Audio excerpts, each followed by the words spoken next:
আসসালামু আলাইকুম রাহমাতুল্লাহ। বন্ধুরা, আজ আমি আপনাদেরকে এমন একটি জায়গায় নিয়ে এসেছি যেটাকে অনেকেই পৃথিবীর সবচেয়ে সুন্দর মসজিদগুলোর একটি বলে থাকেন। দূর থেকে দেখলে মনে হবে যেন পানির উপর ভাসমান কোনো রাজপ্রাসাদ, আর রাতের বেলার সৌন্দর্য এমন হয়ে যায় যে প্রথম দেখাতে মানুষ মুগ্ধ হয়ে যায়। আমি এখন দাঁড়িয়ে আছি ব্রুনাইয়ের রাজধানী বান্দার চেরি বেগুয়ানে, বিখ্যাত ওমর আলী সাইফুদ্দিন মসজিদের সামনে। কিন্তু জানেন কি, এই মসজিদ শুধু একটি নামাজের জায়গাই নয়, এর পেছনে রয়েছে ইতিহাস, রাজকীয় গল্প আর আধুনিক ব্রুনাই গঠনের এক অসাধারণ অধ্যায়। আজকের ভিডিওতে আমি আপনাদের জানাবো এই মসজিদের আজান ইতিহাস এবং এমন কিছু তথ্য যেগুলো হয়তো অনেকেই জানেন না। তাই এই ভিডিওটি শেষ পর্যন্ত দেখুন। এই মসজিদের নাম রাখা হয়েছে ব্রুনাইয়ের ২৮তম সুলতান ওমর আলী সাইফুদ্দিন তৃতীয়র নামে। তিনি শুধু একজন শাসক ছিলেন না, আধুনিক ব্রুনাইয়ের অন্যতম রূপকার হিসেবে পরিচিত। তার স্বপ্ন ছিল এমন একটি মসজিদ তৈরি করা যা হবে ব্রুনাইয়ের ইসলামের ঐতিহ্য ও সৌন্দর্যের প্রতীক। এই নির্মাণ কাজ শুরু হয় 1954 সালে এবং প্রায় 5 বছর পর 1958 সালে এটি উদ্বোধন করা হয়। সেই সময়ের জন্য এমন স্থাপনা নির্মাণ ছিল অবিশ্বাস্য এক কাজ।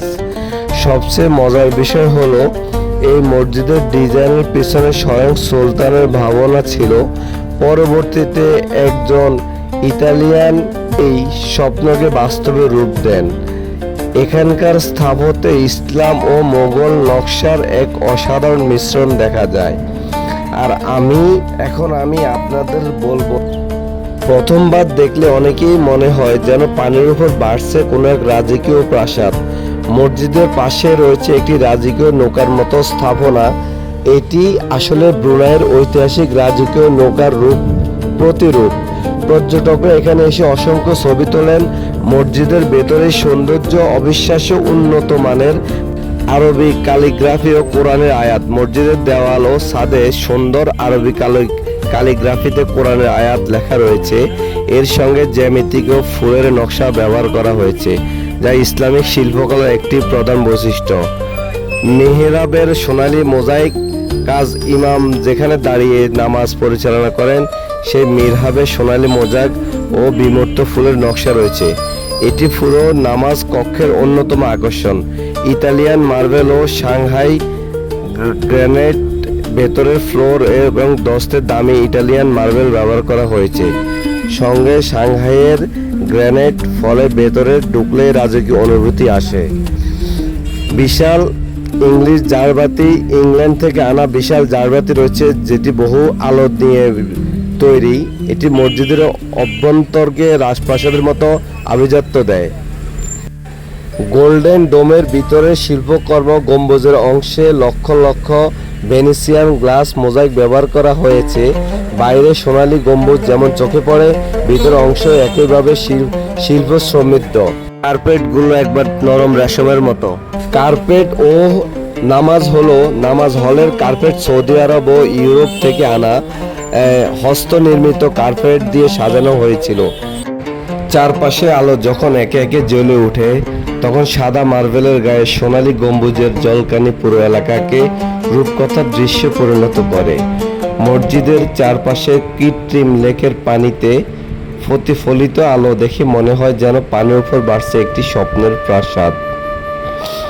রাতের নিস্তব্ধতার মধ্যে হালকা বাতাস আর দূর থেকে ভেসে আসা পরিবেশের শব্দ মিলে এখানে তৈরি হয় এক অপার্থিব অনুভূতি। পর্যটকরা এই সময় এসে দাঁড়িয়ে শুধু ছবি তোলে না, বরং কিছুক্ষণ চুপচাপ দাঁড়িয়ে এই সৌন্দর্য অনুভব করার চেষ্টা করে। অনেকেরই মতে দিনের সৌন্দর্যের চেয়ে রাতের ওমর আলী সাইফুদ্দিন মসজিদের অনেক বেশি আকর্ষণীয়, কারণ রাতের আলো আর পানির প্রতিফলন মিলে এখানে তৈরি হয় এমন এক দৃশ্য যা ক্যামেরায় ধারণ করা যায়, কিন্তু বাস্তবে দেখার অনুভূতির ভাষায় প্রকাশ করা কঠিন। যদি কখনো ব্রুনাইয়ে আসেন তাহলে দিনের পাশাপাশি অবশ্যই রাতের সময় এই মসজিদের সৌন্দর্য দেখতে ভুলবেন না, কারণ রাতের এই সৌন্দর্য শুধু চোখেই দেখা যায় না, এটা হৃদয়ে গিয়ে অনুভব করতে হয়। রাতের ব্রুনাইয়ার আলোর মোড়ানো এই মসজিদ সত্যিই এক জীবন্ত শিল্পকর্ম।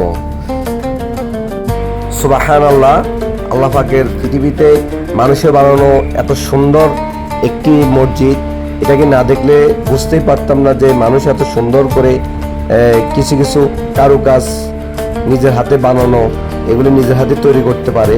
তো এখানে আমি আসছি, আমার সাথে আমার আরও একজন ফ্রেন্ড আসছে, আমরা দুজন মিলিয়ে ব্রুনাইতে আসছি। তো আমি যখন এই ভিডিওটি করতেছি মসজিদের চারপাশে একেবারেই ফাঁকা। সাধারণত ব্রুনাইতে লোকজন অনেক কম, তো এই জন্য এই ফাঁকার সময় ভিডিওটি করলাম। তো আমার কাছে অনেক ভালো লেগেছে। আপনার কাছে যদি ভালো লেগে থাকে তাহলে অবশ্যই কমেন্টে জানিয়ে দিবেন। সেই সাথে আমি বলতে চাই যে 100% মুসলিমের দেশে ব্রুনাইতে এসে সকলেই ঘুরে যাওয়া উচিত। যে দেশের সরকার এত ভালো, এই সরকারের নামে সবাই প্রত্যেক জুমার দিনে 2 রাকাত নামাজ আদায় করে। সরকারকে এত ভালোবাসে এই দেশের মানুষ, এবং এই দেশের সরকার এই দেশের মানুষকে এত ভালোবাসেন যে একটা সরকারকে জনগণকে কতটা ভালোবাসতে যে তারা সরকারের জন্য 2 রাকাত নামাজ আদায় করতে পারে। তা আমার ব্রুনাইয়ের নিজস্ব উৎপাদন খুবই কম। ওরা আশেপাশে সিঙ্গাপুর, মালয়েশিয়া থেকে বিভিন্ন প্রোডাক্ট ওদের দেশে আসে। মূল ওদের দেশের সবচেয়ে বড় সম্পদ হলো ওদের দেশে তেল উৎপাদন হয়, যেখানে মাত্র বাংলাদেশি টাকায় 25 টাকা 1 লিটার অকটেন পেট্রোলের দাম, যেটা আমি দেখেছি। তো বন্ধুরা, আমি আমার ভিডিওর একেবারে শেষ প্রান্তে চলে এসেছি। বলার কথা হলো যে এই ব্রুনাইতে অবশ্যই আপনারা আসবেন এবং ঘুরে দেখে যাবেন। বন্ধুরা, পৃথিবীর অনেক সুন্দর জায়গা আছে, কিন্তু কিছু কিছু জায়গা শুধু সুন্দরই না, সেগুলি ইতিহাস, সংস্কৃতি আর আবেগ বশত একটি অংশ এবং জায়গা। ওমর আলী সাইফুদ্দিন মসজিদ ঠিক তেমনই একটি জায়গা। আপনারা কমেন্ট করে জানান, সুযোগ পেলে আপনারাও কি এমন সুন্দর জায়গায় ঘুরতে আসতে চান? ভিডিওটি ভালো লাগলে লাইক করবেন, বন্ধুদের সাথে শেয়ার করবেন, এবং ট্রাভেল ভিডিও পেতে চ্যানেলটি সাবস্ক্রাইব করতে ভুলবেন না। দেখা হবে পরবর্তী ভিডিওতে। আল্লাহ হাফেজ।